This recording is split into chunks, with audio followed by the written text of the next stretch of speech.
Good evening, everyone. Hope I'm coming through live and direct. Y'all can hear me? What's up, James? Good to see you, man. I don't feel comfortable unless you on deck. All right, let's just get this jersey out of the way first. I tell y'all, my cousin gave me this jersey as a gift. I tell you, I've never, y'all know my position on ball chasing, so I ain't got to go over that. But if you give me something, I'm a socialist. What did Wise Intelligence say? I ain't turning down nothing but my collar. And I'm having issues with wires here. Sorry.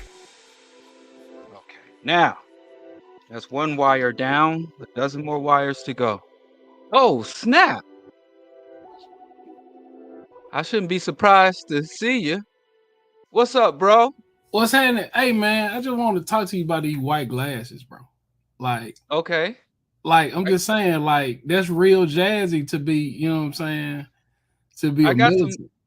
I got some more conservative glasses. I know how, so you Yeah, ain't see now good you look though. like a real militant. You put them white glasses on, boy, like you really But I'm look not gonna like let you steal my joy. I changed my mind.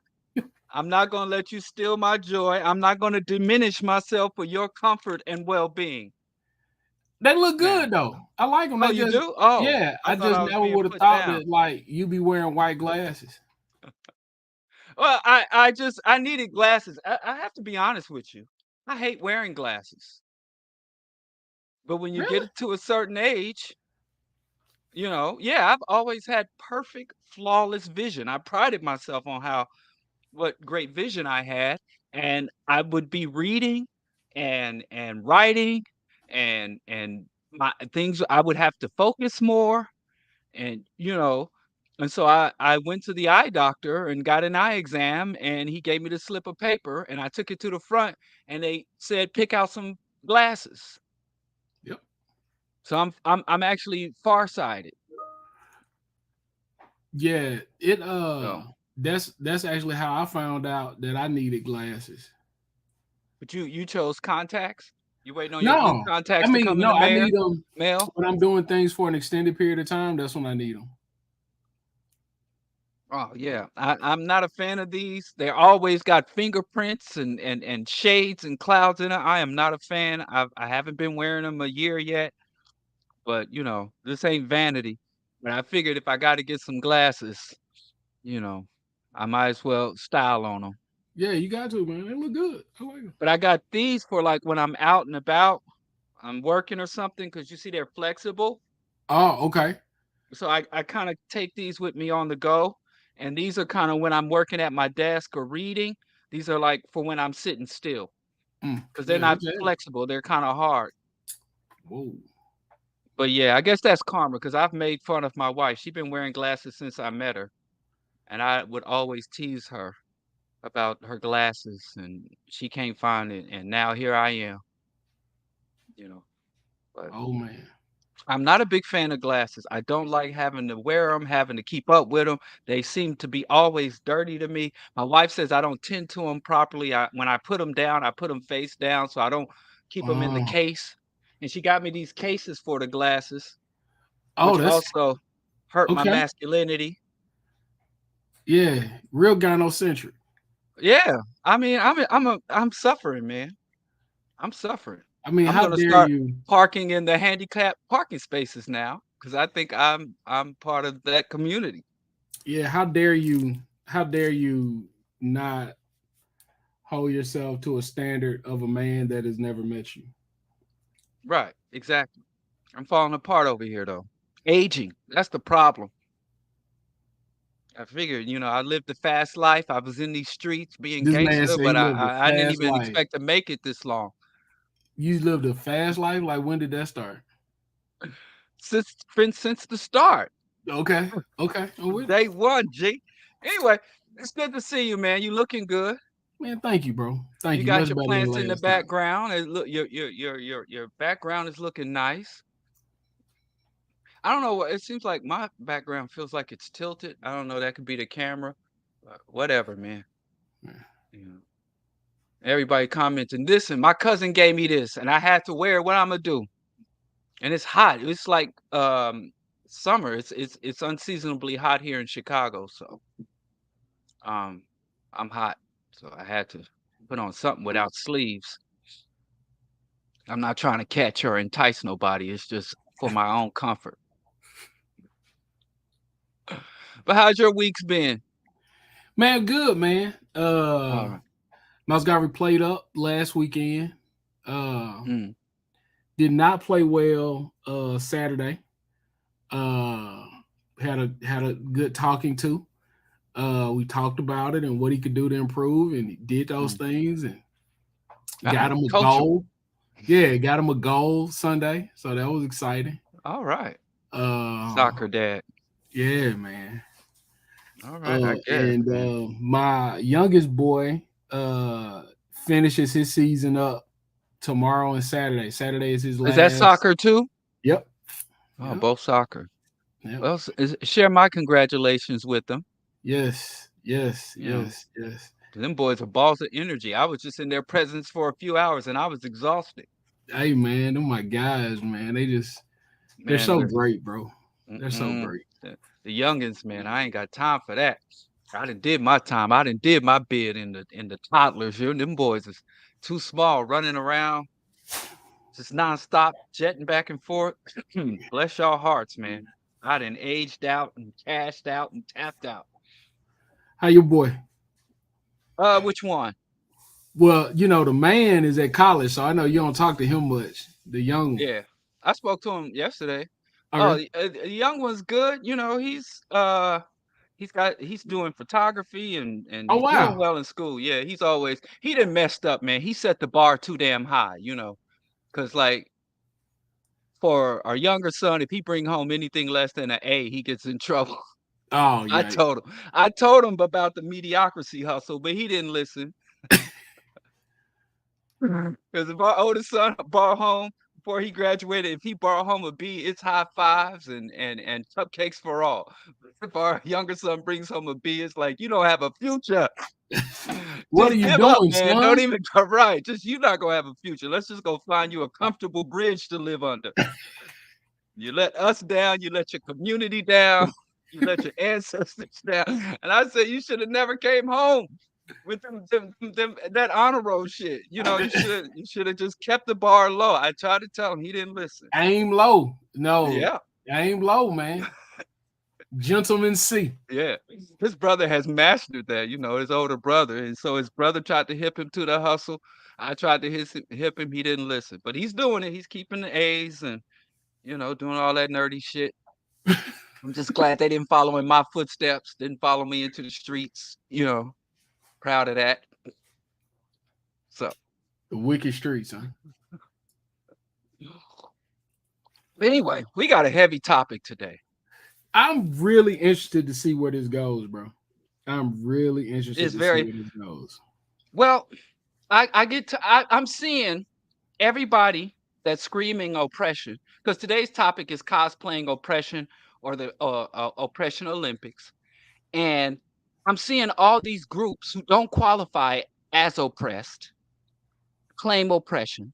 And I'm seeing all these oppressed groups who are aligning with and resonating with and supporting oppressors. I mean, even your girl Sexy Red just came out and endorsed and supported Trump, you know. So I even minstrels for Trump, make minstrels gross again, as I called it. So I just think we have to clarify because literally everybody in this goddamn country in this imperialist capitalist country, everybody's claiming oppression. So I just thought that we would try to get some clarity on what oppression is, how oppression manifests, what oppression isn't, who is oppressed, and who isn't truly oppressed. So I could just run down the line. I got the. Did you get my email? No, but I can pull it up. All right, yeah, you can pull that up, and then we could just run down the line. And first, just defining oppression. I can just go with Webster. It's unjust power over a group. you know Right. and that means a combination of institutional power, legal power, cultural social power, or as in political science they taught us, soft power and hard power.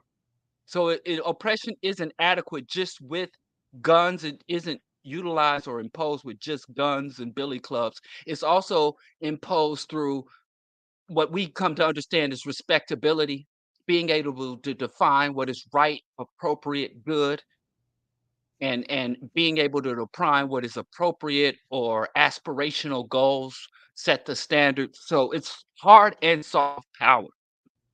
Okay. And there's something I have to point out, which I think we get confused sometimes. Only people engage in oppression. Sometimes we like to attribute oppression to inanimate things like institutions or structures or even methods and practices. So we have to understand that I'm jumping a little ahead of myself, but oppression is carried out by people. And those Mhm. people have names, they have addresses, they have titles. But a lot of times when the people rebel, they'll burn buildings, they'll burn police stations, they'll burn corporate centers or corporate stores and think they're attacking oppression the Luddites. When the Luddites were recognizing their labor oppression, they would smash the machines as if the tools and the machines that they labored on, that ripped their fingers off and rendered their skin and crippled them, like they saw the machines as oppressing them, as opposed to the industrial owner class or the mercantile class is the true oppressor. So Mhm. I want to talk about oppression is power Mhm. on an institutional, legal, policy, cultural, social level, and characteristics of oppression. Because some people think, like, if you walk out in the street and somebody runs up and pulls a gun on you and takes your wallet, that person just oppressed you. Or if you have an abusive spouse, then your spouse is oppressing you. Oh, you didn't get it? Mm-mm. Because I made it. Oh, let me see. I'm gonna tell you what I think you did. You left that E out. Let's see. Just give me 1 second. Okay. Um, oh, there it is. You got too many names, man. I know you in the streets like that, but and I know you in the streets, so you got many a names. So I'm gonna share. Oh, I send it to Skip Coon. Oh yeah, don't do that. I'm sorry. This should come straight and away. Send. It came through. Let's see. Yep. Boom. Right there. There you go. All right, so I want to just go over some characteristics of oppression. Okay. You can jump in as you see, but if these characteristics don't exist, then then it isn't oppression. It can be abuse. There's other things that happen that are bad, but if you are not under this under these characteristics aren't present in what you're suffering, then it's not oppression. It's something else which we can also go into. Number one, uh the correct characteristic is oppression is propagated. It is Hmm. deliberate. It's not left to chance. It's deliberately spread and sustained, meaning that it is something that is consciously done. A lot of times we like to talk about unconscious bias or just feelings and no, oppression is deliberate. It is propagated deliberately. It is also so ingrained in the society that it does have an instinctual or unconscious component or appears to have that within the system. So even though it is deliberate, where if a group is targeted with oppression, then that group is deliberately targeted. But because it is so um, universal, it is so widespread, it inundates every element that it appears or manifests as being instinctual, part of the natural order of things. That's just how it is. Um, it is internalized by the victims because if the oppression is not internalized by the target or the victims, then it becomes a war. a Mhm. conflict. If you try to impose your will on a group that is not impressed, then that is a war, an ongoing war and conflict. But when the group starts to internalize it, then that is oppression. It's multi-generational, and you inherit that status, meaning that if you're born to the oppressed groups, you don't have to do anything, commit a crime or adopt a belief system or do anything. It is inborn. When they cut your umbilical cord, it begins. And really, we know now, based on neurological and biochemical research into uh, fetal development, oppression starts in the womb. Oppression starts in the sperm, even before the zygote. It starts in the sperm and the egg, from contamination, stress. We know birth weight, cognitive and neurological development. So it's multi-generational. It isn't um, permanent. It is preeminent, meaning that it supersedes all other characteristics. Your oppressor and the status under which you're oppressed over your education, your physical attractiveness or unattractiveness, your ability or lack thereof, the resources you have or lack. It supersedes all other features and characteristics of the oppressed, and it's also inescapable. You can't physically move away from it. You can't get a degree or a title or an achievement will liberate you. Reform doesn't end oppression. And only thing that can end oppression is destroying the oppressor. And destroying the oppressor, meaning removing the oppressor from the status that they hold in terms of controlling the means of production and having the power. And too many times, even now, wait, what is that? Oh, even now, we believe that we can reform our way out of oppression. We can earn our way out of oppression. We can behave our way out of oppression. Don't break the law. Don't speak broken English. Don't sag your pants. Don't listen to, don't say, don't listen to crass music. Listen to classical, European classical as opposed to sexy red.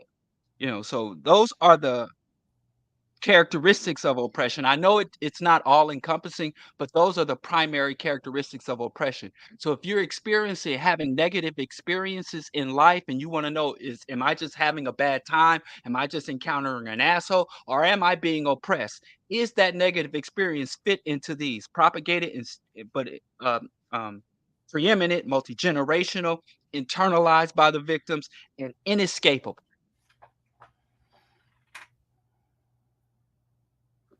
And I again, think, reform doesn't end it.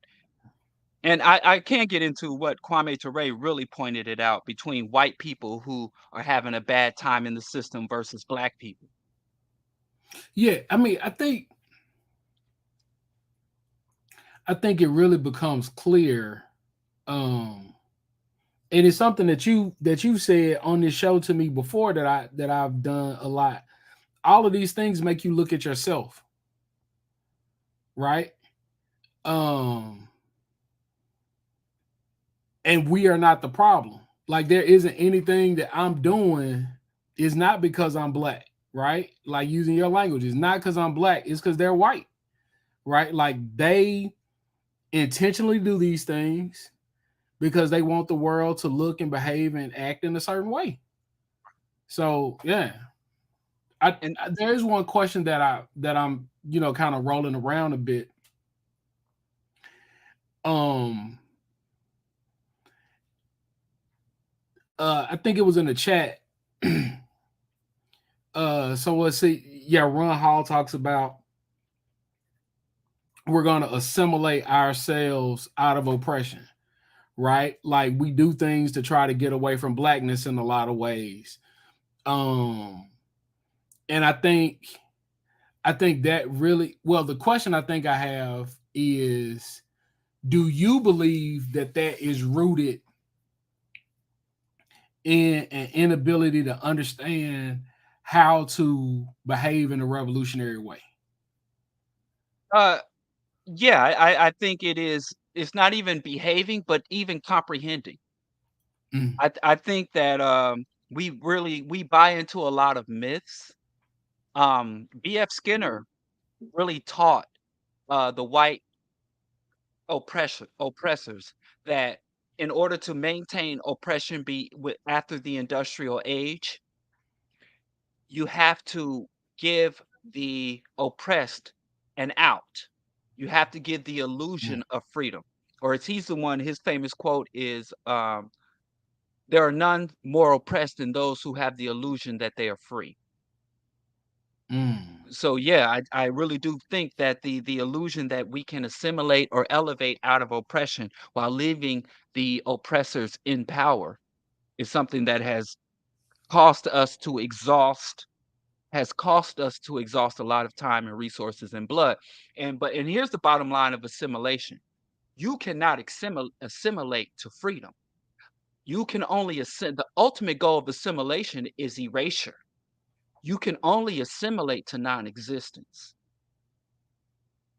Assimilation means non-existence, yeah. Like, you know. um, the idea though that I can kind of transition away from blackness, it just Or be still is above just, blackness or beyond yeah, blackness. I'm not caught up beyond on blackness. race. Yes. Like Yeah. that is the, you know, like Post-racial. that's just crazy to me. Right. You know what Well, I'm that saying? is a maladaptation. Yes. Yeah. Absolute. But no. Now I want to move on to 3 with the scales of oppression Hmm. because oppression hits at every level, but it can have different characteristics at every level. So you can have localized oppression, regional oppression, national oppression, continental oppression, and global scale oppression. And a lot of times people think, well, I've escaped the local oppression. Escape the localized oppression. Therefore, they think they end the oppression. Black people have the delusion of thinking moving back to the African continent Hmm. will remove their oppression, or even on a smaller scale, localize. I moved out of the ghetto. I made it out. You know, like Jay-Z made it out of Marcy Projects. Therefore, he's escaped. So if you escape one level of oppression, because oppression is globalized, when you move from one scale of oppression or one level of oppression to the next, you just escape those particular manifestations of oppression. You escape those particular characteristics, but you're still victimized and subject to the larger system of oppression. And you have black people, like even some people we love, like Eartha Kitt or Nina Simone, or what's the group, James Baldwin. They would pack up and go to France. And so France had contempt for its black colonial subjects, but it had a great reverence for African Americans. But Hmm. Francophone Africans were treated poorly. And there was a time, even now, where you'll run into a lot of African migrants who come to the United States and they escape the regional or even continental oppression of colonial Africa, and they'll come to the United States and ask the question, what's wrong with African Americans? I come here and I'm able to achieve things, and the African Americans are spoiled. But because we don't recognize, as we go from one scale, from the localized, regional, national, continental, or even scale of oppression, we think that, oh, I've escaped it overall. But oppression, the oppression that we're subject to, and there was a time, like if you were oppressed within the Roman Empire, you could travel far enough to get out of the Roman Empire, but go beyond the reach of the Roman Empire. There was times where you could go. There's certain places in Africa during the Arab assault or the Islamic infiltration. There are regions where it's detailed in destruction of black civilization, where black people would establish these cataracts. So you were able to travel or move yourself or erect barriers, but that is no longer an option because we Yeah, it's spent a global. lot of time escaping oppression as opposed to dismantling and destroying oppression. Yeah. you know. So, and I want to mention that oppression inundates all areas of human relation. And if it doesn't inundate and manifest across all areas of human repression, it's not a human interaction. And that comes out of course, Neely Fuller's book, The Code. Entertainment, labor, politics, sex, war, economics, education, law, religion. And then Chidi Owadu added health and wellness, Hmm. which wasn't a part of the original list. And I also add family and culture, because when oppression gets so institutionalized and so entrenched, the family that you're born into can be the incubator for oppression, to teach Yep. you that your hair is too nappy, your skin is too black, or talking all that, and we ain't African, and Jesus is white, and all these things that the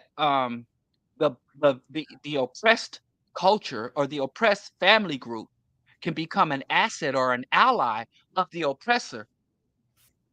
They capture our music, and our music go from being a rebellious um, inspiration to being a tool and promote our oppressors' ideas and culture. So you have to destroy oppression across all. It's not enough to get economic. There's no such thing as economic freedom. There's no such thing as cultural liberation. There's no such thing as sexual liberation, or individual liberation. Because oppression is all encompassing, liberation must be all encompassing, or it is incomplete, insufficient, or false.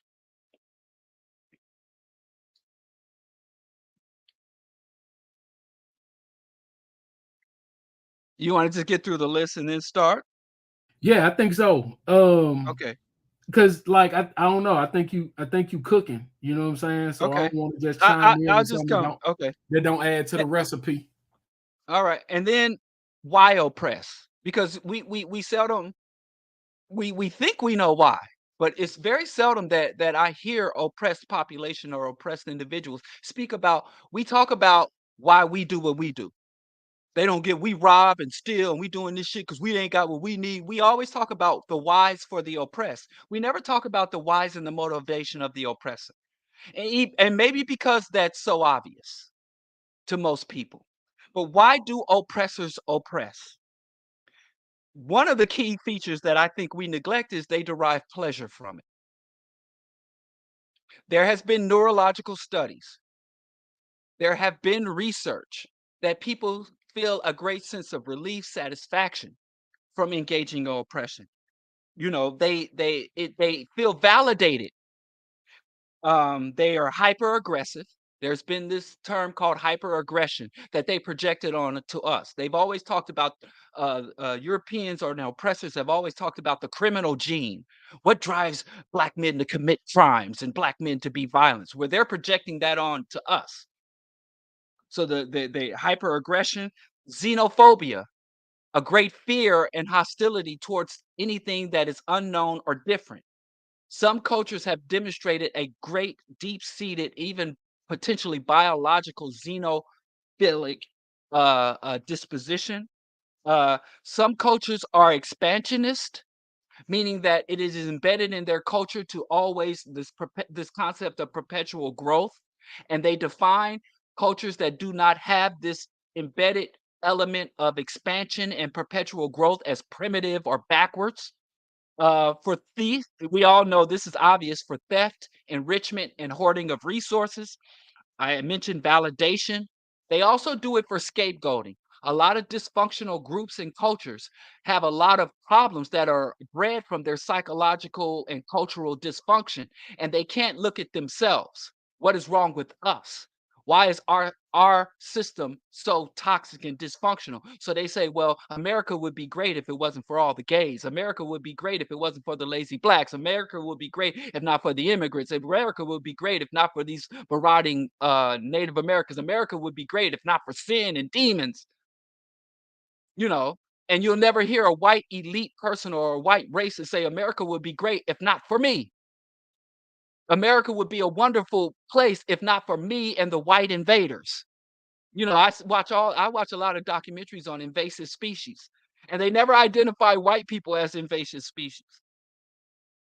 But I keep going on for scapegoating to sustain their hierarchies and systems. Certain systems cannot exist without oppression. Capitalism, world religions, uh, um, imperialist nations, certain nations, if they ended oppression, would collapse. The US economy, the US self image. The United States couldn't exist, was founded on oppression, sustained on oppression, and would end. So it's for self preservation. A lot of it's for displaced violence and resentment. A lot of groups have internal hatred and they project that and they displace it, and dehumanization of the other to validate, again, to validate. So those are the reasons. And I know some people, this is bothers me, and what provoked it, that a lot of times people have named things that aren't oppression or misname oppression. I feel that semantics matters. Meaning matters. Meaning and is a human invention. We've created meaning in order to properly comprehend and help us navigate the world. North, south, east, west do not exist. That is a human construct. That is a human construct that we have invented in order to give us the ability to navigate the world. Prior to humans, there was no east, north, south, west. We gave a terminology and meaning to that terminology, which is very good. It is miraculous and wonderful. I'm not against defining, giving meaning to, explaining, giving titles and classifications. I think it is very important, but sometimes we tend to think our meaning that we attribute to things is innate, God given, natural, when they are not. So, semantics as related to oppression is very important.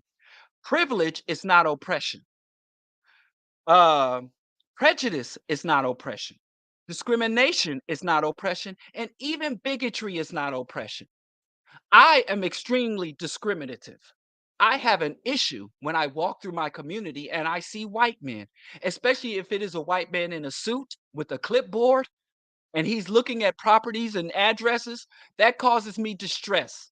And I conclude that that white man is up to no good. Some people might say I'm bigoted, discriminative, and being prejudiced. Now, I don't think any intelligent black person can be prejudiced because we have enough to judge. Our judgment is not prejudge; it's post judging after centuries of oppression and hostility. But I don't have the power to go and write the laws. I don't create or print or define the value of currency.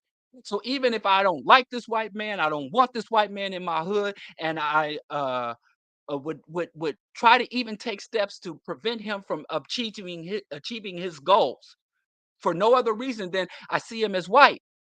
I am not his oppressor because I don't control the means of productions. I didn't construct or control the institutions. I don't have control or direct of the resources. I do not control or direct what he needs to sustain his life or to navigate the world.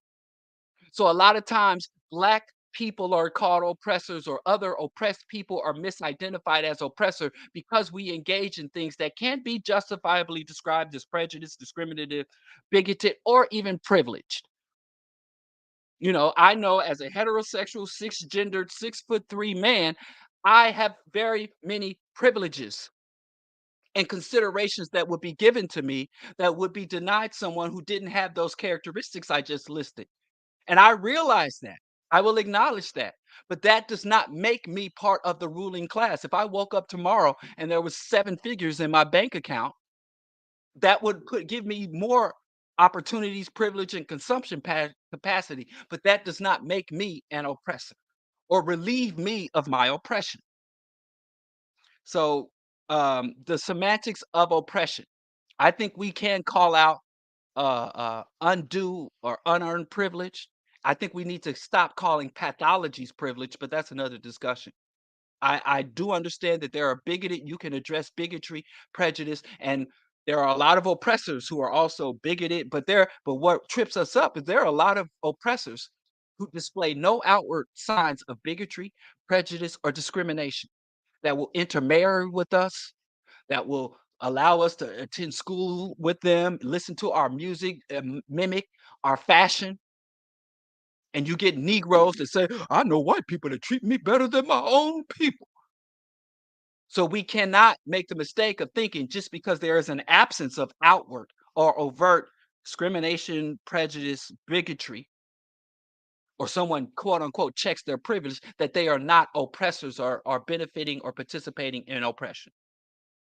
So again, only people oppress, and the institutions that they use, the tools, the instruments, mediums, means, and spaces can facilitate oppression or even enhance oppression. But when you want to get to the core of oppression, it ain't about the buildings, even the prisons. It ain't about the banks. We can shut down the banks. We can tear down the buildings. You got to deal with the people, especially when the oppressors have a dozen and one means. They can shut one thing down. Can be like, oh, come on to the front of the bus. The back of the bus was a means, was a tool, was an instrument of oppression. And we thought coming to the front of the bus, drink out of this here fountain. When they took out down the whites only signs from the fountain or sitting at the lunch counter, oh, oppression is over. That's not oppression. That is not the source of oppression. Those are the means, the tools, the instruments, mediums. And then there are various classifications that you can be oppressed under: racial, gendered, occupational oppression, which is something, which is relatively new to me. But occupational oppression, you can be dehumanized and degraded. Sex workers, laborers, hamburger flippers, religious oppression, of course, which we're all very familiar with, from Muslims, Jews, and even depending on where, regional again. There are places in the world where Christians, the Sudan, where Christians are oppressed. And then so those are the various caps, and there are even medical or ability-based oppression, discrimination against disabled people or people who neuroatypicals and of that. So these classifications need to be understood, and many people can embody all of them. What I call compounding oppression. And all of those people are valid in organizing around that. So you can organize for Black liberation, you can organize around against misogyny and sexism, you can organize around for disabled people, you can organize around for the end to religious discrimination, and you can fight in all those fronts. And it is inappropriate, let's say I'm a Black man and I'm organizing for Black liberation and Pan-Africanism, and there's a Black uh, uh, gay dude that comes and says, "Right on." And while we're at it, we need to stop all this, predatory behavior towards gay people and demonizing and scapegoating gay or gender queer people. And oh no, you gotta wait. It all have to happens at the same time, and it's justified and valid to do it. And now I'd want to get to the real fun part. Who is cosplaying as oppressed? Now that we really understand what oppression is, why oppression is, how oppression manifests, now we can get to the cosplaying of oppression. And you tell me if these groups are truly oppressed, or these characteristics or these features are why you are oppressed, right? You ready? I'm right here. You All cooking, right. bro. I'm letting you Let's cook. start. Number one, citizens. In terms of, there are people who say citizens are oppressed. And again, I understand this is US focused. That's where we're coming out of, and that's the main focus, but we can go other places. But citizens are oppressed, meaning that the government and institutions of the state prioritize immigrants and non-citizens over those of citizens. So you are oppressed because you are a true American. I just saw today some dude was talking about how even Dr. Umar was talking about how they that that the U.S. government gives primacy over immigrants versus Black citizens. So, is citizenship, being a citizen of the empire, makes you oppressed or an oppressed classification or an oppressed group.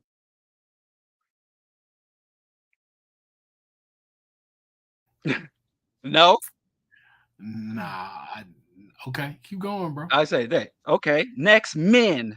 Men are oppressed. The citizen, the laws, the culture, the economy, the educational system discriminates against men. So being born and identified as a man means you are oppressed. Men are oppressed by the systems and institutions of oppression. That's true though. That so I'm you joshing. I'm believe that. joshing. Okay, so No, men I'm are joshing. I'm joshing. men like to cosplay. I think men cosplay as oppressed. Yeah, I think it's. I'm oppressed because I'm a man. Masculinity is under attack. They're trying to Hey, destroy listen, man. masculinity. The There's been men's books rights written on it. activists. The men's rights activists. Yes, men So yeah. cosplay. Let me tell you, you can be oppressed, but let me tell you, being a heterosexual, masculine, cisgendered man ain't the reason you're oppressed. Okay? Christians in America are oppressed. Now, I hear this Hey, especially every on this damn show. day Especially on this show. that they're You know what I'm trying to saying? push We've turned some Christianity out corners. of. We've turned some corners, but very Yep. early on, you know what I'm saying? This show was very Christians are oppressive to oppressed me. in America. Okay. Uh Heterosexuals. We need straight pride. Cisgendered heterosexual. Just the word cisgender is a slur.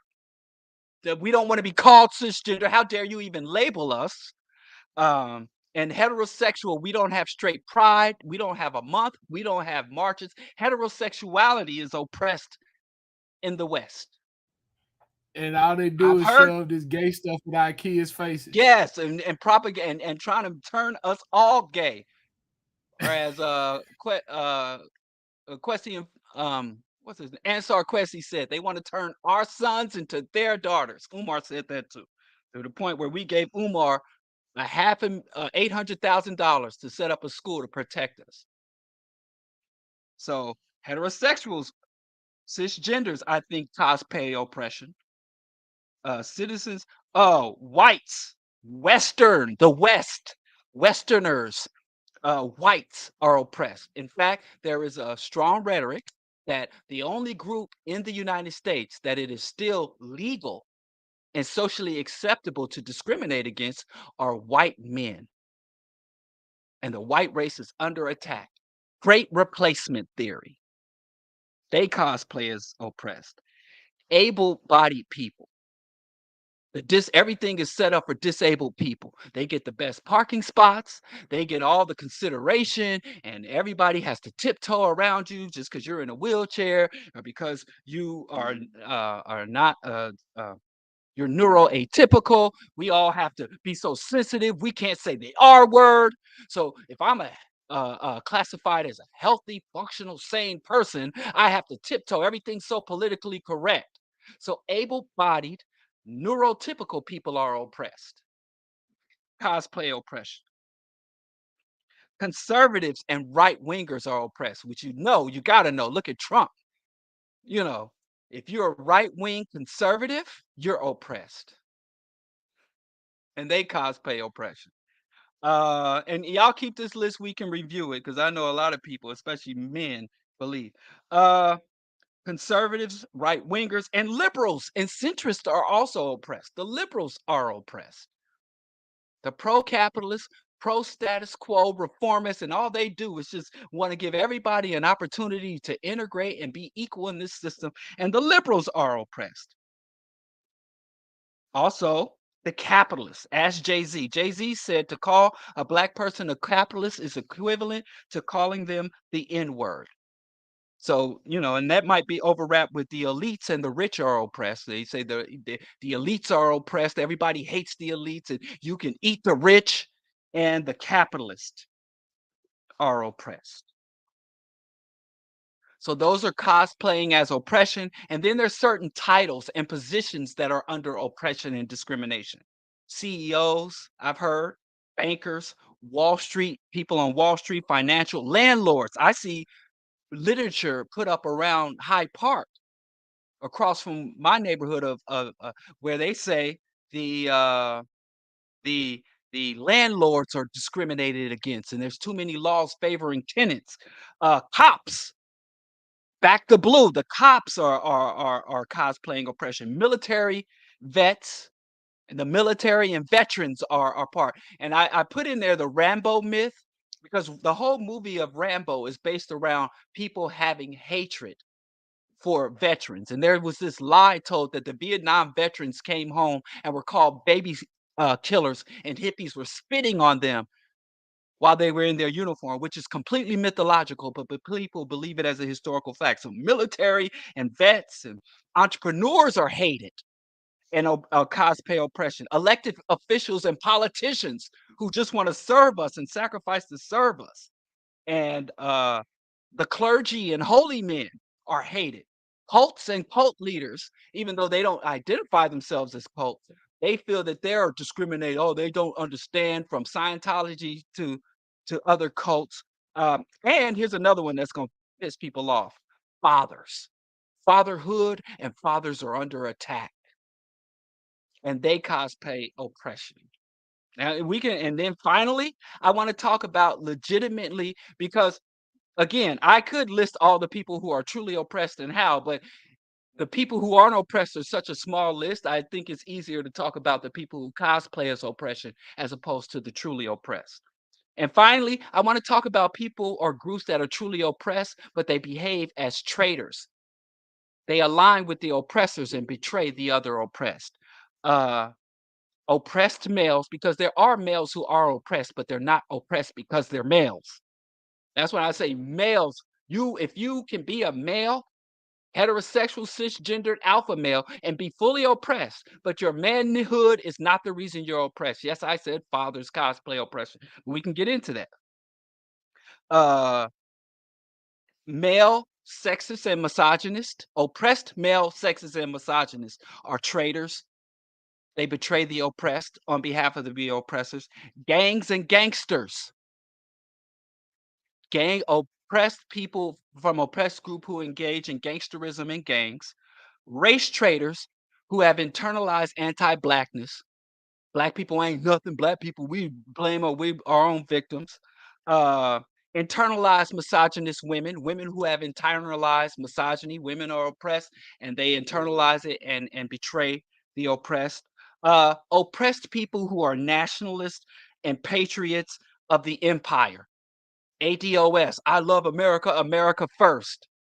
Nationalist and patriotic people of the empire. Now, if you are part of a non-aligned or colonized nation and you Nigerian, Jamaican, but it's different. If I'm an American, um, oppressed fundamentalist evangelical theocrats. So if you're oppressed, but you put God first and you build up the church, which is an oppressive institution, you're a betrayer. Class traitors and strivers. I'm trying to get rich. I'm trying to secure the bag, and you're a member of an oppressed group. Ladder kickers. The ladder kickers are people who came from an oppressed group and want to shut down, mainly anti-immigrants, immigrants. There are a large group of people who have immigrated to the United States and then want to build that wall and discriminate against other immigrant populations. Uh, Also, oppressed neutrons and individualists. Those are oppressed people who says, I gotta get my own and do my own. And ladder kickers are people who come from the bottom, get to the top, and then want to knock over the ladder once they get up there. Like Clarence Thomas voting against affirmative action, or people who have migrated from Mexico, secured citizenship, and then they go MAGA and want to build a wall. Um, so neutrons and individualist, like, hey, I know shit's fucked up, but I gotta do me. Then you're treasonous. And finally, oppressed conservatives and right wingers. And that's it. Those are the cosplay oppressors, the people who claim to be oppressed and who aren't truly oppressed, and those who are truly oppressed but betray other oppressed people on behalf of the oppressors. So I think we got through it. bro. like you know, I think one of the things that I saw is that like people, talking about the the the nuance in some of them, right? But I Mm. think one of the things that's really interesting about it is typically the thing that we think is the thing that some people want to lead with their oppression isn't the lead in that oppression, right? So, yeah, I'm oppressed, but it's not because I'm cisgender and heterosexual. And I'll overshare a little bit. The last show, when I was kind of in it a little bit, I had just come from court and I got my knuckles wrapped. You know what I'm saying? Um, and I don't feel that fathers get the respect that we deserve, right? But that doesn't mean that we're oppressed. And in my particular instance, it wasn't me being a father, right? Like it's me being a black man that isn't seen as worthy of being a father. Um, and I think yeah, like we don't really take it to the step after that initial thing, right? And also I think people also don't really recognize and really grab hold of the idea that oppression isn't an individual thing.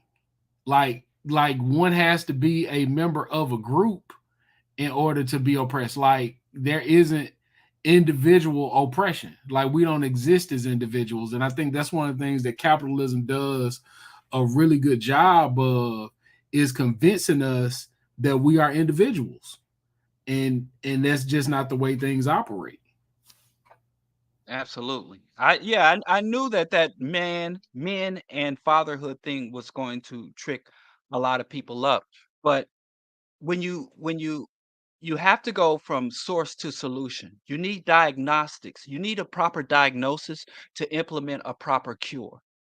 So fatherhood and fathers are not oppressed. And what's really crazy about this is that this is a patriarchal system that was set up by men and still dominated by men. So many of the holes that men fall into are the holes that men dug. And then men turn around and blame women. Men establish this system and fight and die to maintain this system. But when the system that men fought and died to sustain reaches its foregone conclusion, we blame that's scapegoating. So again, we can blame mothers, or I'm a father and I'm not getting my rights respected. I'm not able to maintain my relationship or maintain the status I feel I should have within the family. Since I'm a father, what's the opposite of the father? The mother. So it's the mother. So we have two populations of oppressed attacking each other and fighting each other and completely ignoring the puppet master, the architect, and the true beneficiary of that oppressive system. So, yes, you can be a father and a man who is oppressed, but your fatherhood status and your manhood status is not the source. It could be your class, it could be your race, it could be your labor status, it could be several things, your educational achievement. And instead of attacking the true source, because if you don't target the source, you will not get a solution. You might get temporary relief. Yeah, I checked her. Yeah, okay, I got mine. I'll get it. That's a temporary relief that leaves the institutions untouched. So institutional problems need institutional solutions.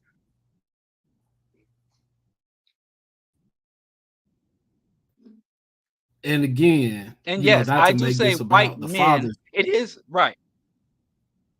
Yeah. And not to make this strictly about the fathers, but like that's still a scab in some ways for me, right? Like to go to court and to, be told that, hey, well, now you got to do these other things when I'm surrounded by men that are active fathers. And one thing that I think I've done a good job of being able to do, even though I don't see eye to eye with my ex-wife on some things, is recognize that she is oppressed and she is acting in a way that further isolates me from the system, and the system is utilizing her to hurt me. Is not, it don't have nothing to do with anything, and that doesn't change her relationship to oppression because I disagree with her in some ways, right? Like Right. I think that's one of the things that we have to, especially as people that think we know better, right? Like I think that's one of the things that we have to be very mindful and intentional about when we disagree with a person, is recognizing that we disagree on this thing, but you are not my problem, right? My problem is still with the system that is crafted in this way, that operates in this way, but you're not the issue. The issue is still this system. And I think in some points that I made here that aren't necessarily as clear as they can be when I reflect on them, is like that's one of the things I don't quite understand what you're saying there, Stanley. I think we have to do a much better job of really articulating, even when we're talking to people that we disagree with, right? Like if I'm talking to a black cop, I just like, yeah, like you black, but you are still oppressed by the system, even though we're not on the same side. It's the system that I'm talking to, and you are just choosing to be a tool of that particular system, and that's a problem. Absolutely. Yeah, I completely agree. Um, and like I said, I know this is relatively difficult to grasp. I see people in the comments saying that white men, but I wish it were that simple. That white men. But if white men create a patriarchal system that preferences, prefers and centers and elevates men, period, then a lot of oppressed men will latch on to that component, will latch on to that component. That doesn't make those men oppressors, but that makes them agents, tools, and even vectors of oppression. And also, you can go to Asia and look at the system going back to whether it's foot binding, or the discriminatory elements. If you look at Buddhism about women and their uncleanliness and unworthiness. If you look at Hinduism and the inherent sexism rooted in the Hindu religion. So I wish we could just say it's the white man and that's that. But we can look at cultures that are not defined as Western or white that also have, I mean, the Middle East, Islam, the Arab and Islamic oligarchies and theocracies, or we can call it all white, but there are some systems and there are a lot of places where the white man isn't physically present, but we have his roles. I mean, I understood, and I didn't even agree when they said black men are the white people of black people. That is inaccurate. That's an inaccurate assessment. But it comes from, and as Kwame Ture said, a half truth is worse than a full lie, because that is relatively a half truth. If you look at the sexual violence in post apartheid South Africa and corrective rape. So I wish it was as simple as the white man, but in this oppression and these systems and institutions of oppression have long been broken out. That infection, that toxin has been long spread and infected a lot more than the white man. And the white man has a lot of not just mimics, but people who aspire. Just one, that young lady who was in Dubai, who was arrested for yelling and talking too loud, and a woman in Dubai who yells at a man or disrespects a man in public is a crime. And when she was arrested, there were so many black men online praising Dubai. There are so many prominent black men who go to Dubai and celebrate and say, we need to bring that here. And Saudi Arabia saying Saudi Arabia can keep its women in check. Now you can just call it Western. You can say the Hindu and the Buddhist tradition, even the Confucian and Sinocentric nations that grossly discriminate against women. Just call it, if it's anti-woman, then it's white. But I don't think that's accurate or consistent with what we know about various cultures and patriarchal and sexism beyond the Western empires and the Western influence and Western religions and cultures. So, Yeah, one of the things that's really interesting is I don't think a black person can be racist, right? I do think black people can be tools of racism. yes, I And there's agree. a really big difference in those two things, right? Um Saying that to say that there isn't a white man walking around telling me to think some of the things that I think when I find myself being classist, right? And that goes back to the initial point of it is propagated, is not left to chance, it is deliberately spread and sustained. Like that's where all of this stuff comes in. Like it has its root, but the people that kind of rooted it, the people that fertilized and established those roots are long gone, but we still doing it. And I think we have to also accept some personal accountability when I've said things that were sexist, right? Like it wasn't a white man telling me to think this, it was immaturity. And it was things that I thought until I learned more. And I had to be the one to learn these things and to do the work necessary to kind of transition myself, you know, out of where I was into where I'm going. Right. Yeah, and I think one of the main reasons we have so many groups cosplaying as oppressed and the institutions of the oppressors, the institutions of capitalism, allow for these voices to claim cosplay as oppressed, um, is because if you distort and dilute what oppression truly is, that helps to sustain oppression. And I know a lot of times, there are black people have told me, when I look at the man holding a gun on me, it's another black man. You know, the person who came to evict me from my house and evict my family, that was a black man, or who put me on child support and messed up my livelihood, that was a black woman. So we identify non-oppressors as oppressors, and we even identify oppressors as liberators, or we identify components or misidentify or misunderstand how and why we are oppressed and what about us is targeted for oppression. That dilutes and distorts what oppression is. So you don't know what to shoot, who to burn, who to discard. You don't know who to embrace. That's how you end up with someone like Sexy Red saying black people, the hood loves Trump. Misdiagnosis. And I just told someone that, revolution is a intellectual endeavor. Because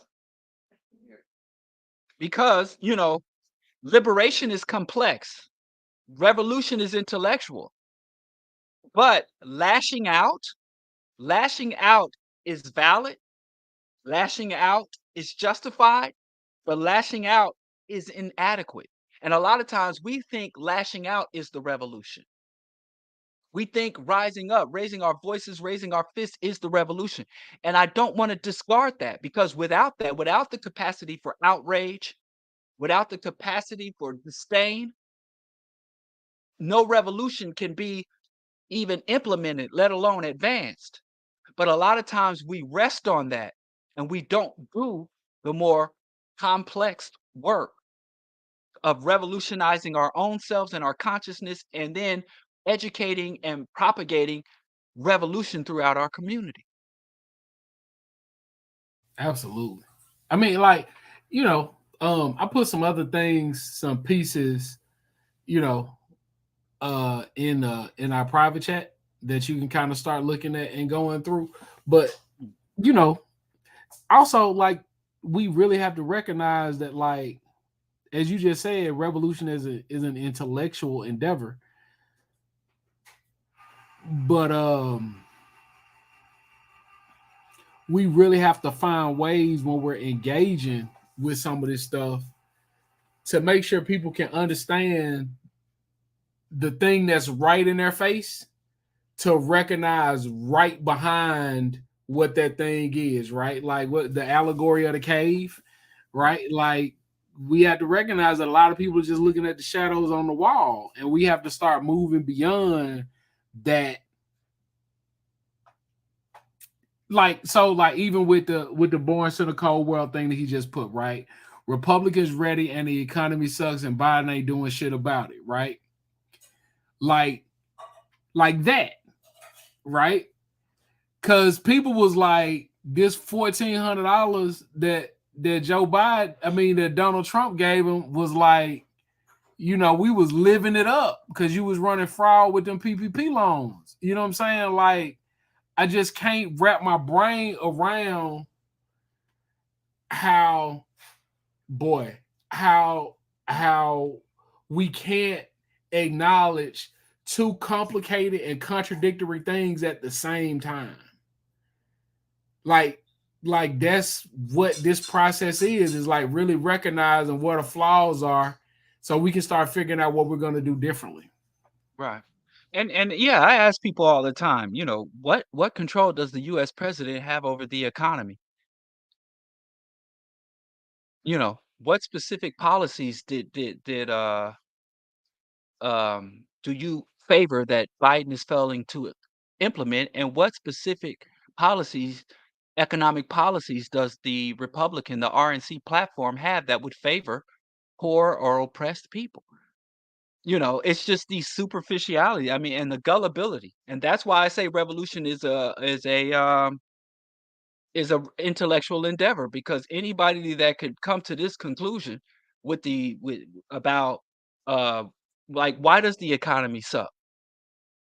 Why is gas prices so high? And what does the executive branch, regardless who's in office, what power does the executive branch have over the economy? And what specific policies has Biden implemented and succeeded? What specific policies has Biden advocated for and been undermined on? And what specific policies does he reject?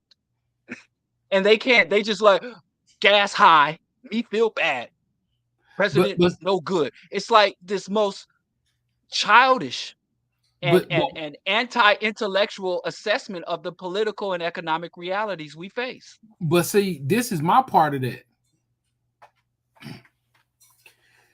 If voting for this guy allows these people to punish you by raising gas prices, so you can only vote for this guy if you want lower gas prices, why you not looking at the person that tells you who you can and cannot vote for is the problem? If you vote for this guy, I will raise gas prices. You are holding me hostage. So why we not doing something to get rid of the hostage taker? Yeah, but that liars, like, the largest oil refinery in the United States is a foreign-owned refinery owned by the Saudi oligarchs, owned by the Saudi royal family. It's the largest oil refinery. So even if you extract the oil, if you cannot refine it, then it doesn't matter how good your distribution network is or how much oil is available.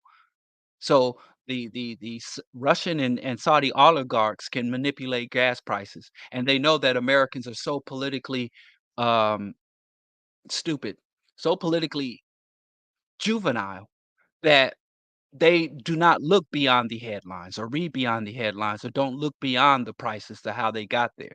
And they don't even understand the division of power or even what specific roles whatever plays. So um, it is cultivated, deliberate mass delusion and ignorance. And as Kwame Ture said, the American capitalist system doesn't not only makes people stupid, it makes them arrogant in their stupidity, to make people say with all confidence in a public forum, things about the political realities or the political situation that have no bearing in the facts, that have no evidence and nothing that they can even demonstrate.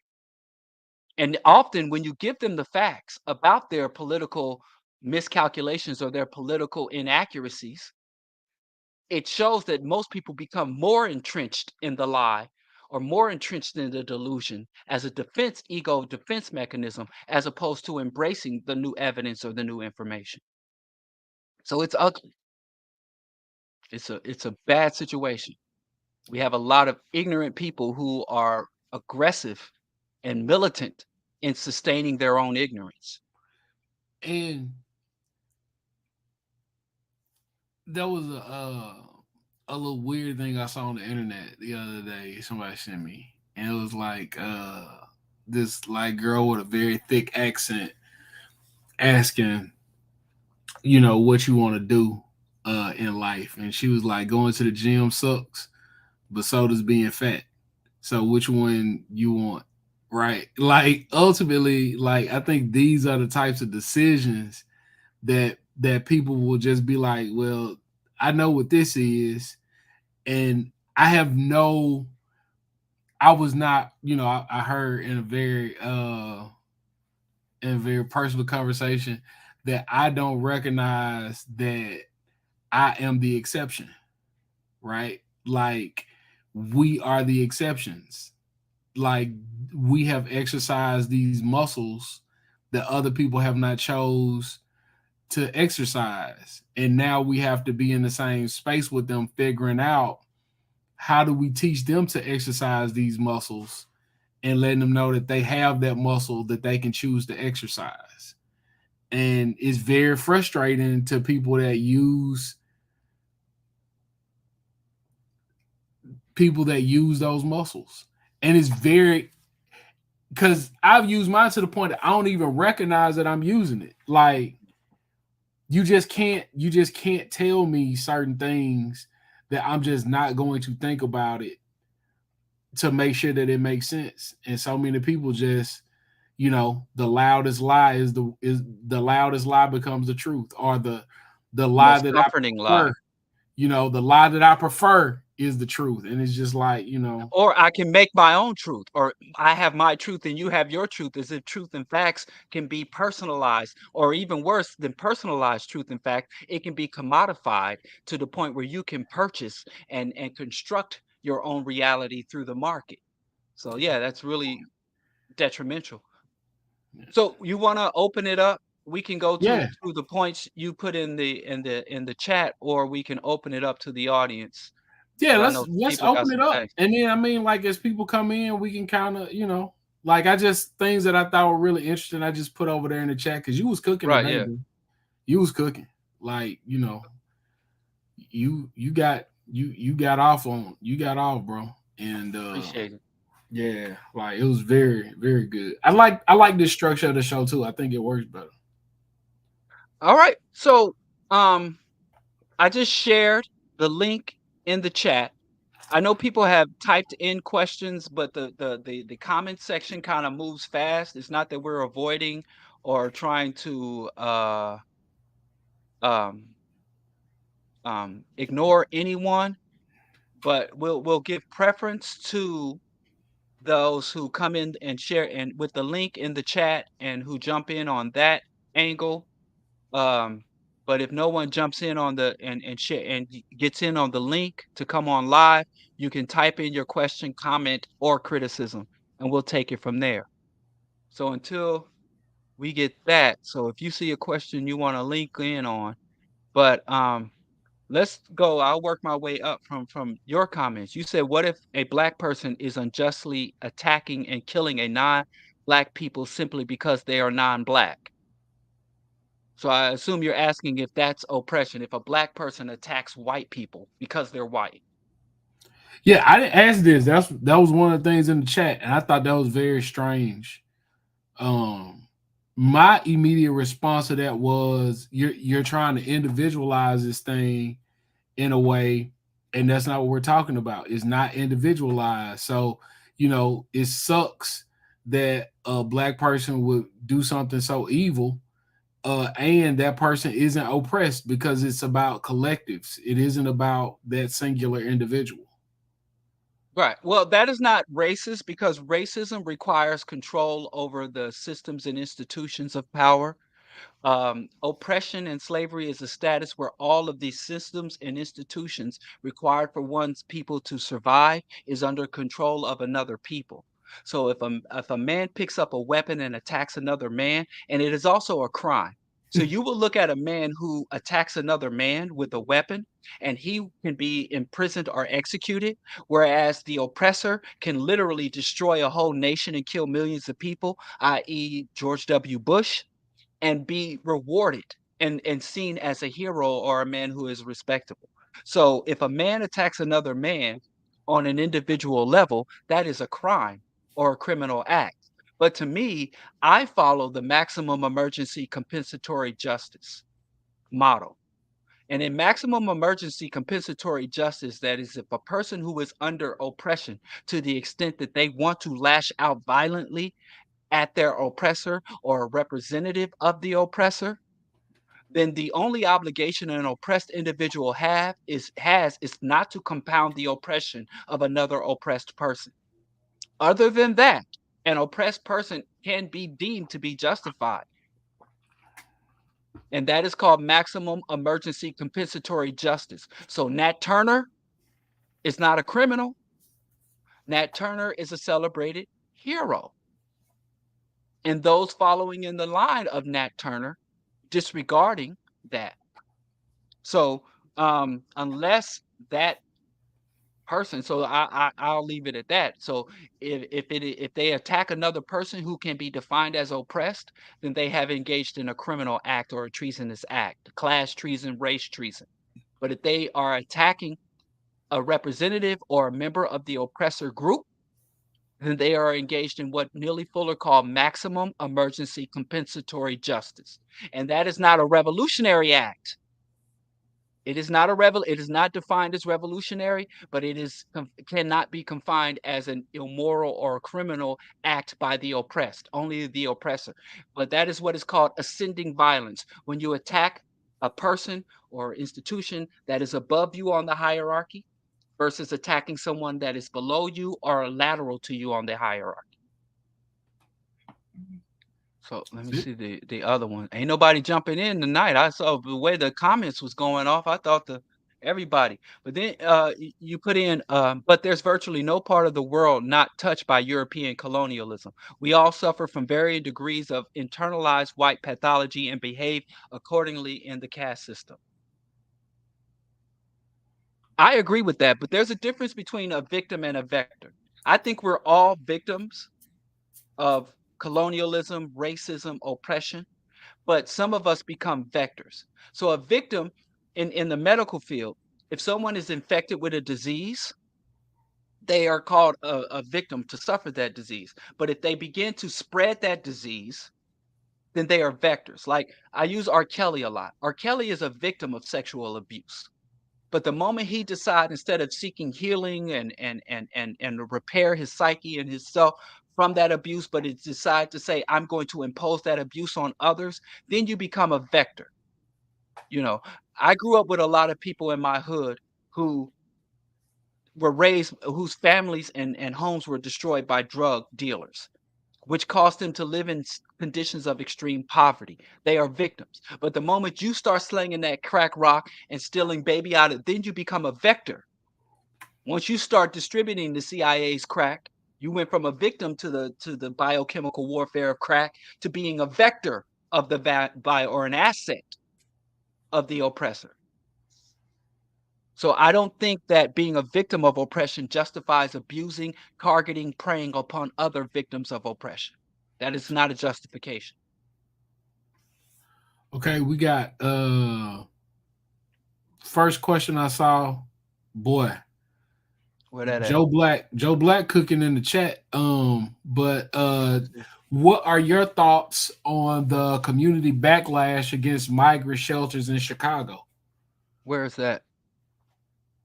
Huh. Who said that? I would like to put it MT, up. Huh? MT.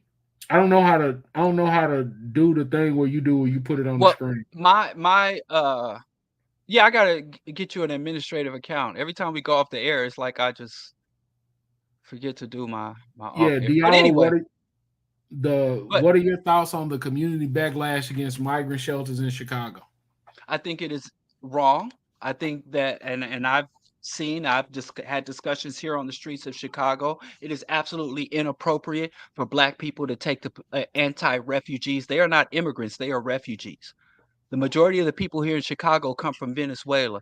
Venezuela has the United States imperial government has attempted to decapitate the Bolivarian Revolution start even before the Obama administration, going back as far. So anyway, long story short, you cannot respect the territorial integrity of an empire. Black people being mad at Venezuelan refugees is equivalent to slaves being mad at Native Americans invading the plantation, um, trespassing on the plantation. If you're a slave on a plantation and you see Native Americans invading that territory, and burning the plantation down. As a Black person, what should be your position on that? So these people are victims of US imperialism, US atrocities, US decapitation of a movement and their government, and illegal US sanctions. So they leave their country to come to the source, they're following their resources. And then Black people who are also oppressed. So I say, as a Black person, you are only justified in attacking oppressors and targeting oppressors. And we have this mythology as Black people that the white man only has a limited box of justice. He has this little box of justice, and we see if he's sprinkling justice or if he gives justice, support, or resources to one group, that's justice and resources that leaves less in the box for us, which is a fallacy. So I hear Black people complaining about the money being sent to the Ukraine as our reparations money, and I hear Black people complaining about the attempts to house the migrants here in the U.S. Meaning, and while all the Black people are on the streets, and for some reason there's this delusion that the and I asked if the 2 weeks or 2 months before the Venezuelan migrants were here, what was your position on the Black people under the bridges? Because I got to bypass Black folks every day when I'm out and about in my own community who are unhoused. And people only get mad at only attack the conditions of the unhoused. So the position should be justice for refugees, justice for unhoused Black people here, and resources should be extracted from the rich. Resources should be extracted from the multinational corporation. Resources should be extracted from the institutional investors. Resources should be extracted from the commodities market right here in downtown Chicago. So I do believe that Black people should be outraged by the misappropriation of resources. But resources going to the refugees is not a misappropriation of resources. The resources that are allowed to remain in the hands of the wealthy 1% of this city and this nation, that's where we should target our outrage. And we play into the hands of reactionary right wing forces when I see Black people mad at refugees instead of being mad at the imperialism that created refugees. If you really don't like immigrants, you should uh, hate imperialism, because imperialism and capitalism and climate disruption and climate change is what drives this refugee crisis. So if you're not attacking it at a root, you are just a tool and a puppet of the racist and the oppressor. Sorry, that was a bit long-winded. I'm sorry, Chi Chi Matcha, and she's just being so patient. Bless her heart. Hi, can you hear me? Yes, you're live on Rational Radicals with brother Skipp and myself. Good evening.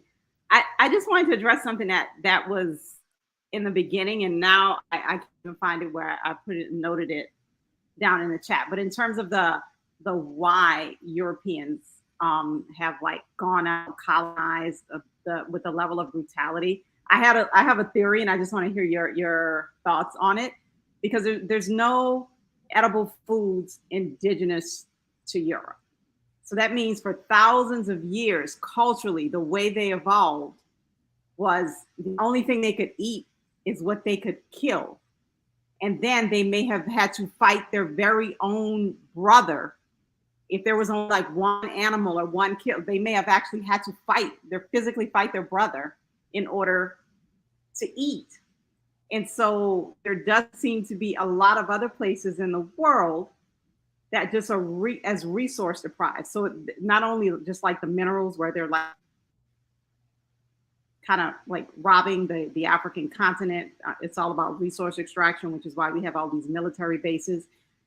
And like we see now, like France, the way they're keeping the lights on is because of like the uranium that they're getting from outside of Europe.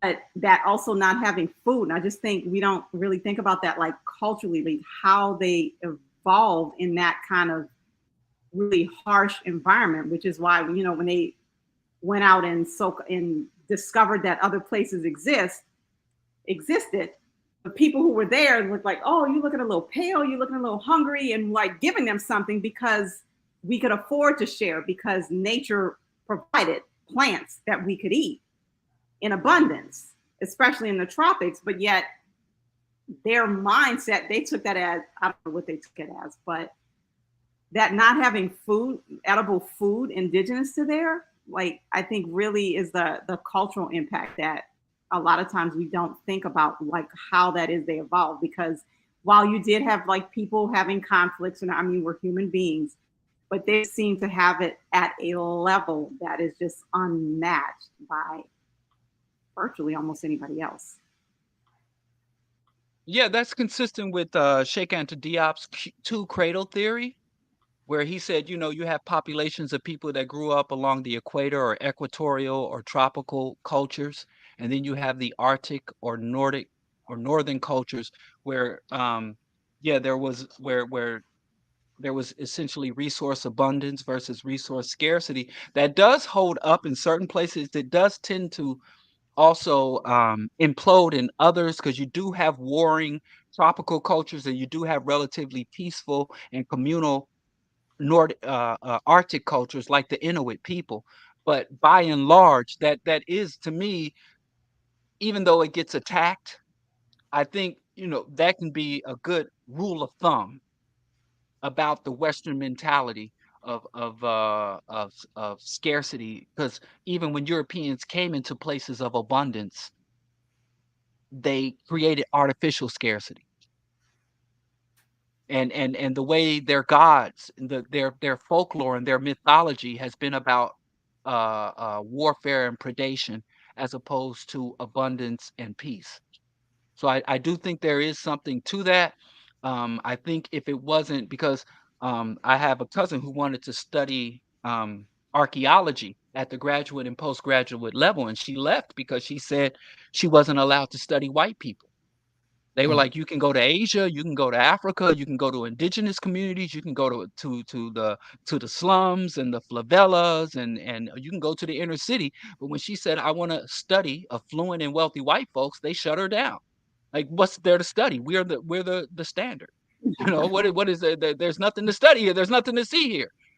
And she left her NYU graduate anthropology program because she wasn't allowed to turn that critical lens on Europeans. So there is some speculation and there is some limited scholarship, but they're not allowed to go and do, you know, you can't walk into a penthouse and do an excavation. You know, Mm. you can go into a village and excavate and study, but I do think more of that critical lens needs to be not only turned towards white people in general, but the elite and wealthy whites and specifically. So I Yes, do appreciate that I perspective. agree. I agree. Okay, that was all I had. Thank you. Enjoying the show. Y'all have a good Thank evening. you, Chidi Macha. Uh, Anything else in the chats? People say I don't ignore the chats; they just come too fast. I'm not that quick. Um, let's see. One thing that I saw was um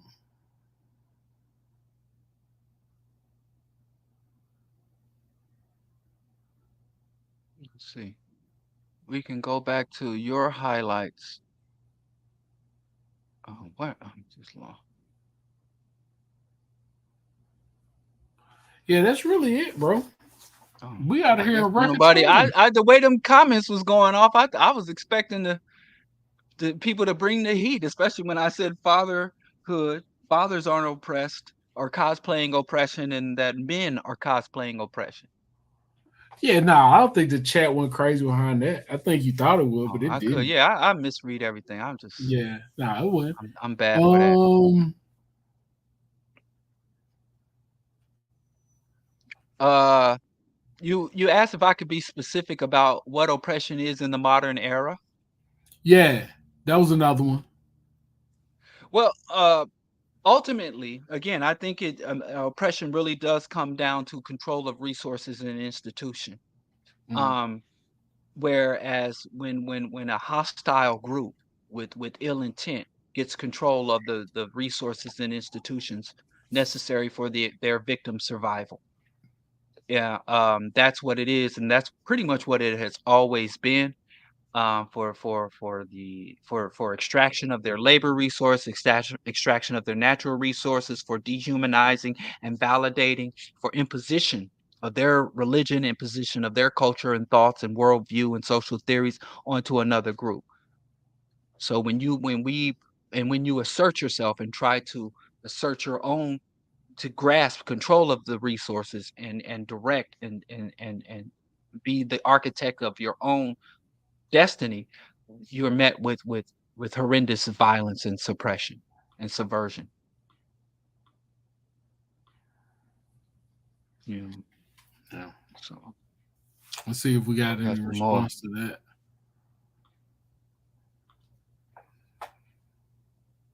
That's weird. I think that girl dad shit is really stupid though. That whole that whole hashtag of girl dad. I think Kobe would classify as an extremely bad father. I think Kobe I uh don't think we can say that, bro. Like, I don't think. um I think it was an irrational and inappropriate to be helicoptering around anywhere with the idea of climate change. And it was elitist and to be helicoptering around. And also it was extremely dangerous.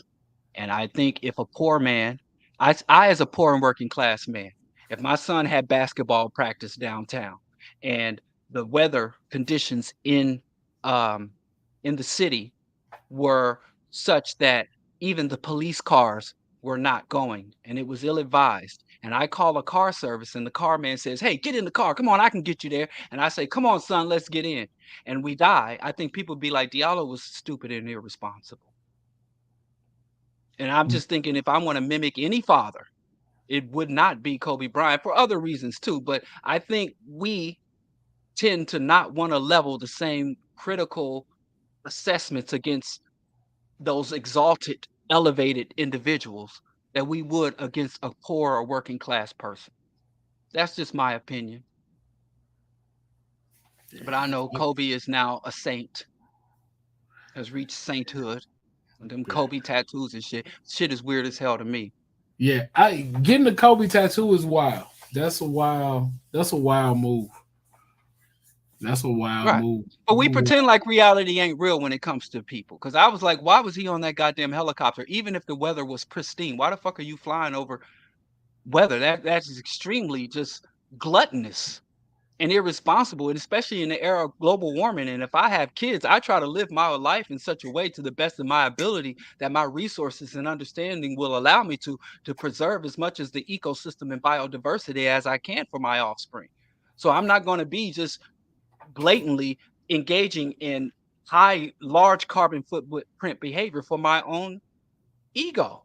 Number one. Number two, if somebody says to me, hey, the police helicopters aren't flying and the news helicopters have all been grounded due to weather conditions, you can't pay me enough, let alone I pay you to get on a helicopter with my child, even if I'm going to risk myself because of my ego, as if the atmosphere knows that I'm the greatest ball player, arguably. These people really think the laws of physics and the fundamental realities don't apply to them because they're famous, talented, and rich. That's some weird shit. So all I'm saying is, I know it's an unfortunate accident, but to me, it's weird as hell that he is now the living embodiment of what it is proper to be a father of a girl. And Yeah, people try bro. to act like, oh, it was the pilot. It was the pilot. The pilot works for Kobe. That's your employee. You really think the pilot could force Kobe to do something he didn't want to do? But I digress. I know that every time. That ain't what we're here to talk about. It's just these ball chasers, these celebrities, and celebrity worship, I think warps pro-blackness, the very concept of pro-blackness when it integrates wealthy black people and famous black people. The concept of pro-blackness or racial solidarity is greatly polluted and warped by celebrity culture. And I really wish that I was in a position to handpick the prominent white folks, the white folks, and put white folks in a position to be worshiped by the white masses. And all white folks be walking around with Michael Parenti t-shirts and Michael Parenti sneakers. But let me stop. Let me stop. What we talking about? Yeah, bro. Oppression cosplay. Did I You miss went there. any? Like, Did I miss? And y'all the one talking about. But yeah, I have a granddaughter. So what? I'm a girl granddad. So now doing my thing. What? When this Yeah. happened? She ain't even 2 months old. Brand new. Brand new. Little chubby face. I have any pictures of my wife have all the pictures.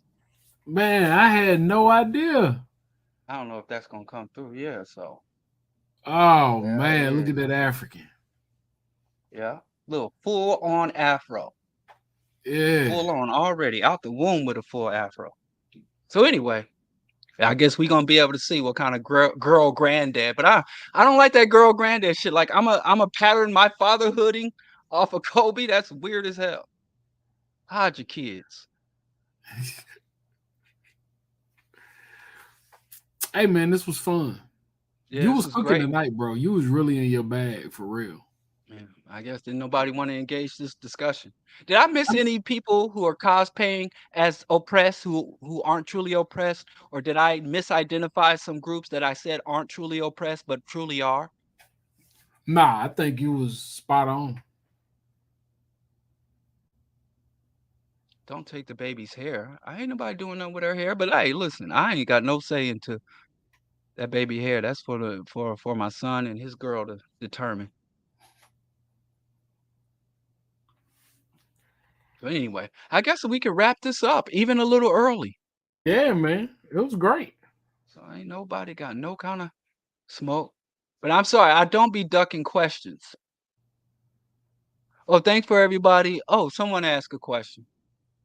First, Ken got to go with my main man, James, main moderator. Can Clarence Thomas be seen as an oppressor? He's a tool of oppression. Yes. A lapdog, a mascot. A Okay. real deal ladder kicker. Thank you for the contribution, DC. Spanking by some still in our community. Example of being a vector question. Thank you for the show. Um, as a non-spanker, um, I don't know. I just think it's odd. Like if spanking was as effective as spankers would have you believe, why you got to do it all the time? Um.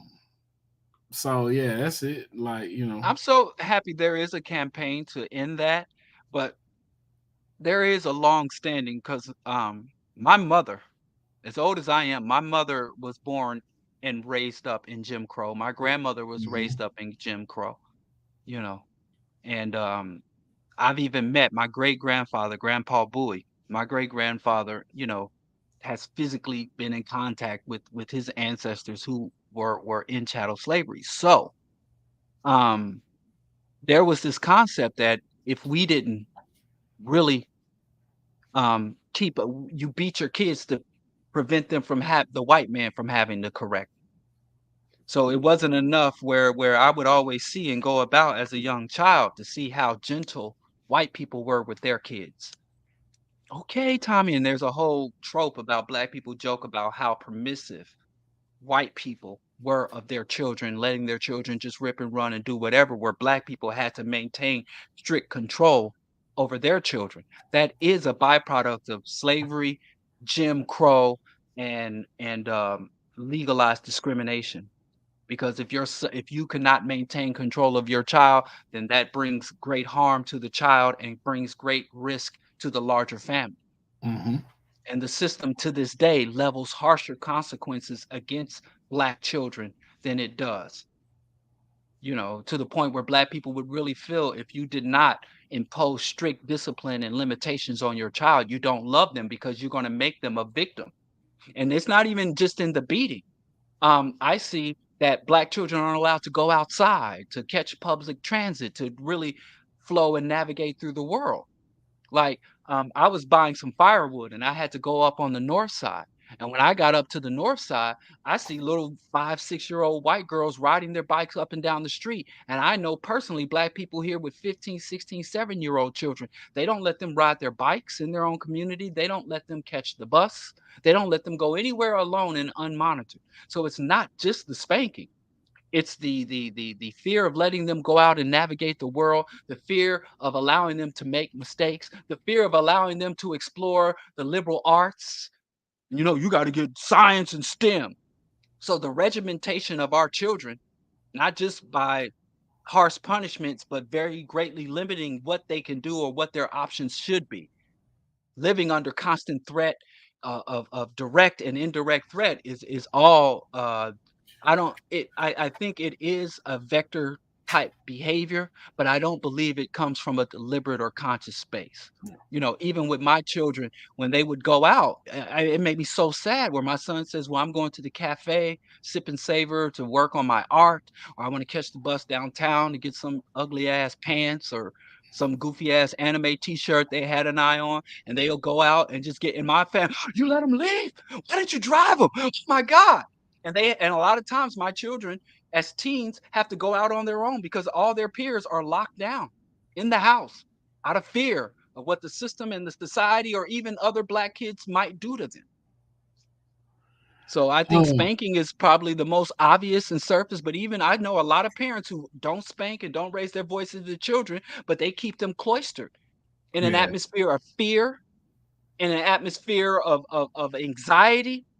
"Well, you need to go somewhere. I'll take you. I'll drop you off and I'll pick you up."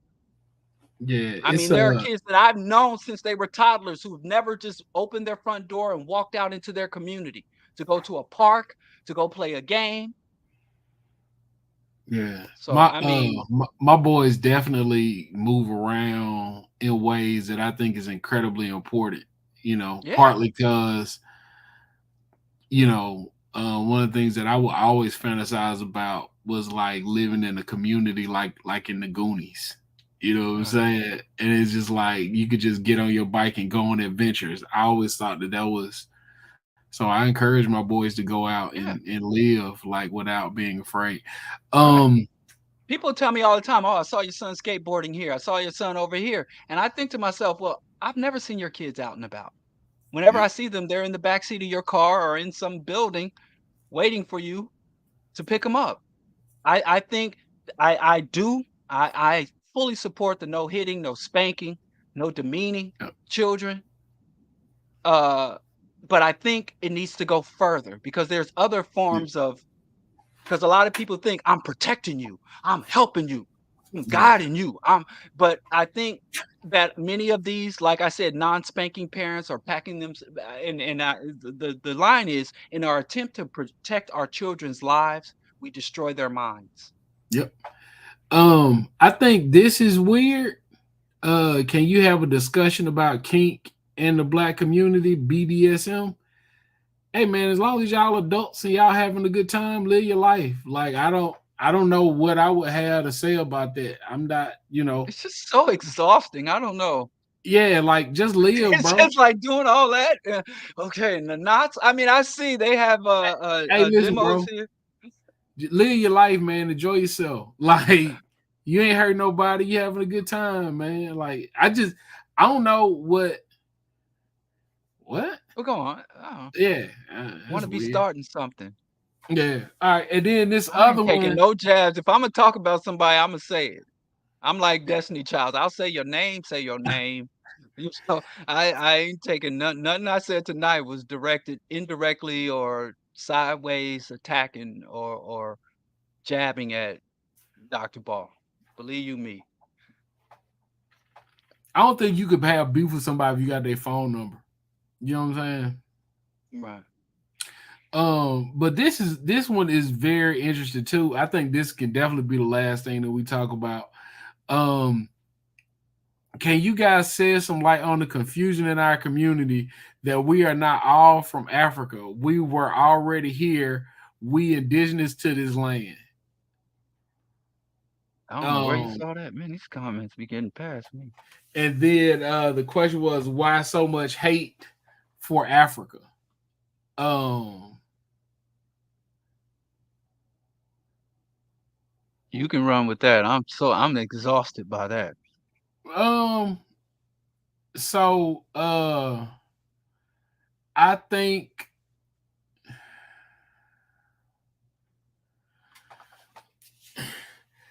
think there are instances where people don't really recognize that they are trying to get away from blackness um for whatever reason, and if that is where they are, peace be upon them, but that is nonsensical. As a person who believes something that is nonsensical, I think if that's where you want to be, but there is, you can't use the Bible to justify a nonsensical claim, right? Like the Bible is its own share of nonsense. You don't have to have that. You can just say this is what you think. You don't have to try to root it in anything other than this is what you think. Um, I think it is bizarre to think that the Nile River is really the Mississippi River. Uh, I don't think there is any historical evidence in anything that anybody has ever written that would support that claim. This idea that there weren't that many Africans in Africa.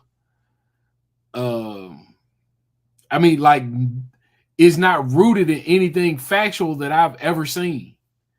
And again, as a person who believes things that are nonsensical, I cannot be critical of you out loud talking about how nonsensical that thing is. But it is it requires fantastic leaps in logic that I've just never heard anything that supports it whatsoever. So, And here's what blows my mind about that, because white folks, Lord knows, I'm gonna be the Caucasus Mountain cave dwelling devil's advocate. It makes no sense to me. Let's say you a white man getting off the Mayflower at Plymouth Rock, right? And you encounter all these Africans, and you say, or all these black phenotypically African people, and you say, what I'm going to do is come up with this elaborate scheme. Instead of just killing these people, putting them on reservation and taking their land, I'm going to create a whole myth that they're not really who they are. Now I'm going to find another group of people and pretend like they're the people who they are, and then I'm going to genocide and reservation these people, and then I'm going to enslave these people, and I'm going to tell the people who weren't here originally that they are here originally. I'm going to tell the people who were here originally that they were from Africa and enslave them and reservation them.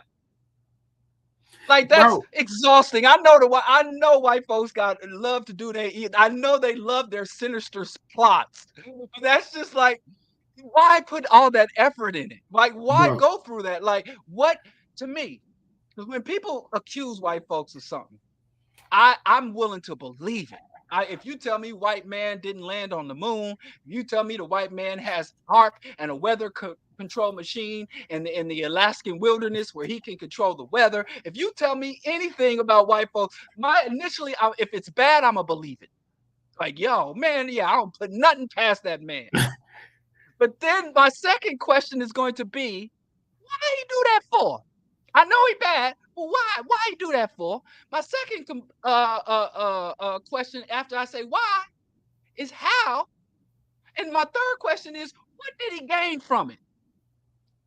Because even the mosquito, as horrible as the mosquito, the tick, and the leech is, and this disease spreading as they are, they have a reason. There's a reason. And even evil has a rationale. So I understand why they took away our history, why they took away our ability to read, why they denied us a connection to our roots and our ancestry. I understand why he would do that. I can see why he said, I'm going to erase your history. But as far as distorting our history and who we truly are, and let me tell you something else about these Black Indians. They all bob and no Marley. And when you say all Bob and no Marley, that was initially leveled against white people who mimic West Indian or Caribbean culture and want to do hip hop culture. When you're all Bob and no Marley, means you want to participate in the best elements of a people and ignore the worst elements. So you got these Black Indians. I don't see none of them going to the Lakota Nation. I don't see none of them in the Oklahomas, in the Native territories, because in those Native territories is an ongoing campaign of genocide. There are many Native women who have gone missing. There are many Native people who have been misclassified as Latino or Hispanic and south of the border. I don't see them participating in fighting or confronting any of the genocides of the Native people. They only want to have the mystique. They want to have the aesthetic. They want to have the beautiful dress and the accoutrement of the Native sweat lodge, and they want to do all that shit. But when it comes to the real component of Native American genocide and Native American struggle, they don't want no parts of that. The Listen, bro. alcoholism, the diabetes, the amputations. The Native Americans have the highest incarceration rates in the United States territory and the lowest life expectancy. And the only reason that don't show up is because they're not deemed citizens. So I don't see, they all Bob and no Marley. They want to do all the fun Indian shit, but they don't take on none of the true Indian struggle. Just like white folks love to be hip hop, love to be urban, love to be West Indian like Chet Hanks. But when it comes to the occupation, imperialism, genocide, mass incarceration, they don't want no part of the struggle. They just want to participate in the colorful, fun aspects of what it is to be native to this landmass. So it's bullshit. And finally, it's Minticide. Dr. Bobby E. Wright said Minticide means you're ahistorical, anti-analytical, and anti-academic. It means you believe that you can will things into existence. So that is a key symptom of Minticide. Denial of your lineage and escaping your true heritage. But that also is not unique to Black people. That is not unique to Black people. There's a book called Your Empire of Your Own. Because of long histories of anti Semitism in Western Europe, many Jewish people changed their name, changed their identity in order to assimilate into Christendom, assimilate into and pretend that they're white Anglo Saxon Protestants. Many white people came over here as dirt farmers, half starved. Dirt farmers, and when they get here, they swear they're part of the regal European monarchy. So we're not the only people that lie. You even got the Mormons. The richest church in America is the Mormon church, worth over $200 million.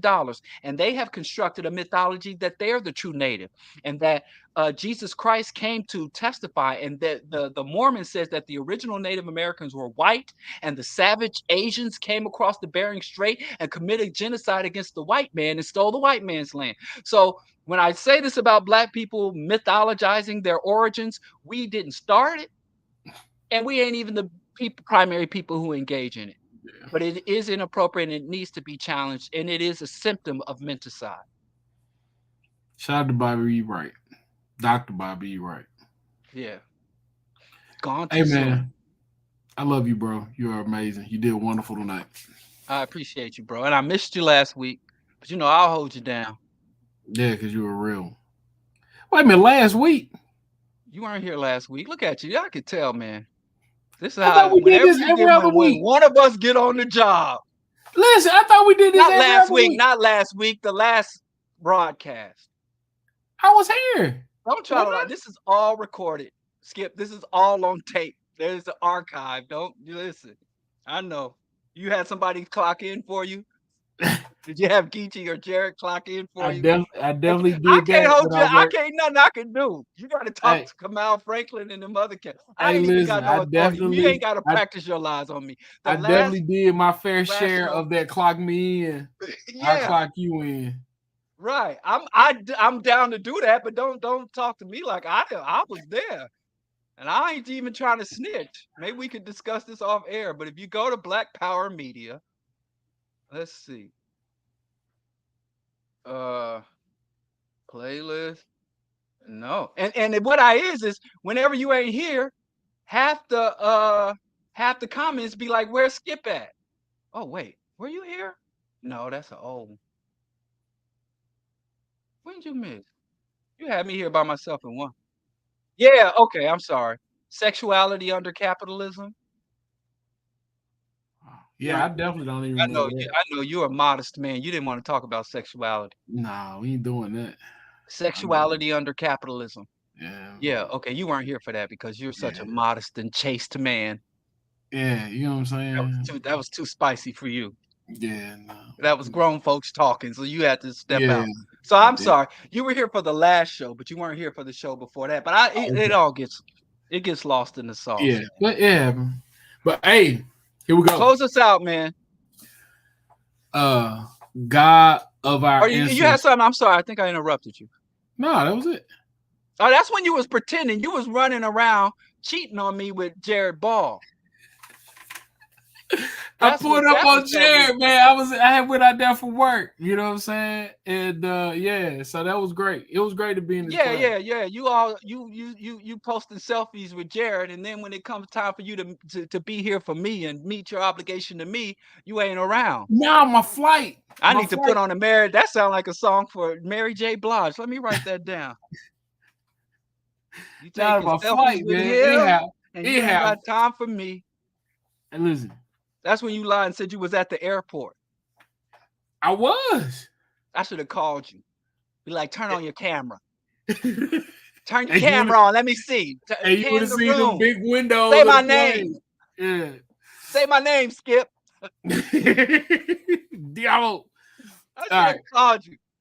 Yeah. Okay. Right. Anyway, that's when you and Jared held you back.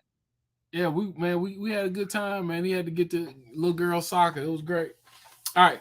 God of our ancestors, God of my grandparents, thank you. Thank you for your love. Thank you for your patience. Thank you for your kindness. Thank you for your grace. We appreciate the growth that we've been able to experience. We also appreciate the humbleness that you allow us to know that we don't know everything, and it is all about where we fit and where we stand in our community. We love our people. Our people love us. Amen. Right. Amen. All right, brother. Until week after next. Rational Radical Show. Like, share, subscribe, support Black Power Media. Shout out to Skipp. Harass him in his inbox. Slide into his DM and say when the next album dropping. Diallo got it. I told you, it didn't come through. You sent it and I tried to open it. I don't got it. Anyway, you play around. All right. Right on to the real. Next time.